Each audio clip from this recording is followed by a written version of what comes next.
With less than 48 hours remaining in the high-stakes US elections, polling shows a tight race between Democratic nominee Kamala Harris and her Republican counterpart Donald Trump as they campaign in critical battleground states. Early voting has surged with over 77.6 million ballots already cast, indicating higher voter enthusiasm. As Harris and Trump make their final appeals, new poll results, controversial statements, and last-minute campaign strategies reveal the growing intensity in the closing hours of the campaign.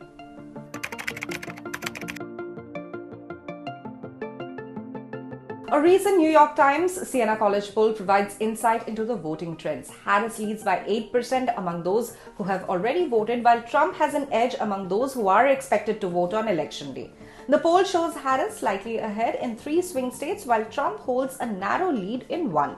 The remaining 3 battleground states are too close, too early to call, underscoring the unpredictability of the race.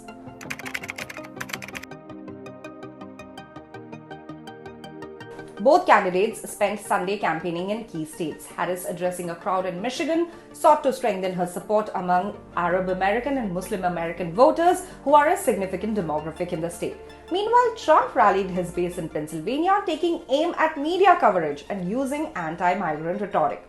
During a rally in Macon, Georgia, he voiced his plans to involve Robert F. Kennedy Jr. in his administration's health policy, potentially focusing on issues such as women's health and environmental concerns.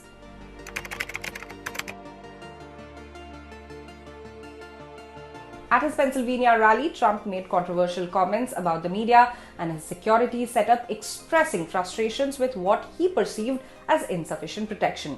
He joked that reporters could serve as bulletproof shields in the event of an attack. Trump's communications team later clarified that his comments were not intended as threats but aimed at highlighting his strained relationship with the press, who he often criticizes as corrupt.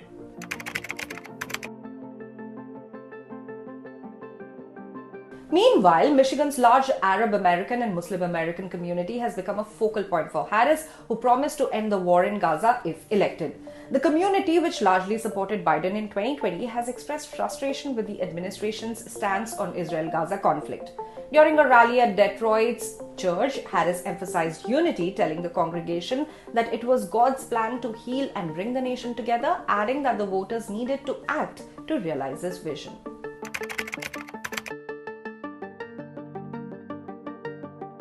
Meanwhile, Trump's campaign has voiced skepticism over recent polls from the New York Times and the Des Moines Register, claiming the results are designed to suppress voter turnout among Trump's supporters by projecting a negative outlook for his campaign.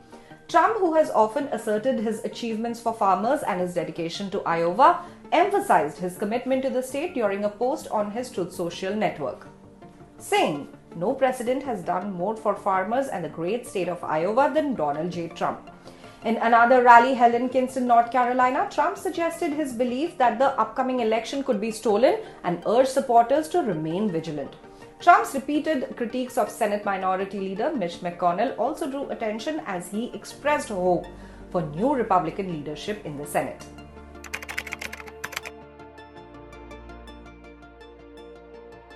On the other hand, Harris faced scrutiny after declining to comment on a recent California ballot measure that would make it easier for prosecutors to pursue jail time for repeat offenders of low-level crimes. Proposition 36, which would modify a previous measure that downgraded some minor thefts and drug offenses, has sparked debate in California, particularly around its potential impact on marginalized communities.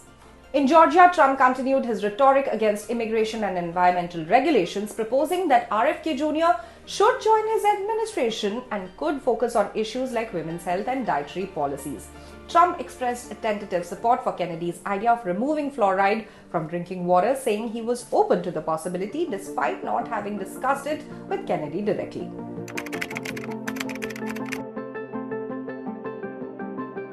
In other news, the Federal Communications Commission weighed in on Harris's appearance on Saturday Night Live, that is the SNL, with FCC Commissioner Brendan Carr arguing that the appearance may violate the equal time rule. The rule mandates that broadcasters offer equal opportunities to candidates on publicly licensed airwaves, and Carr criticized SNL as demonstrating biased and partisan conduct. However, SNL as a comedic program has often featured political figures in sketches, which it argues is protected as satire.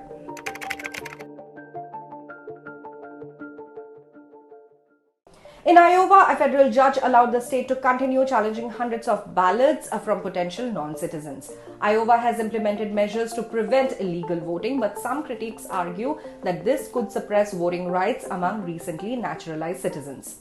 As election day nears, the issue highlights broader national debates on voting access and security, particularly in Republican-led states.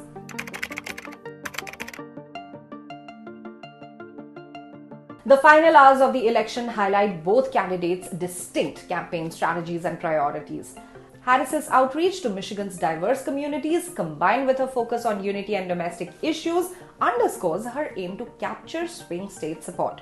Trump's emphasis on border security, criticism of establishment figures, and his willingness to court controversy with remarks about the press signal his continued appeal to his conservative base.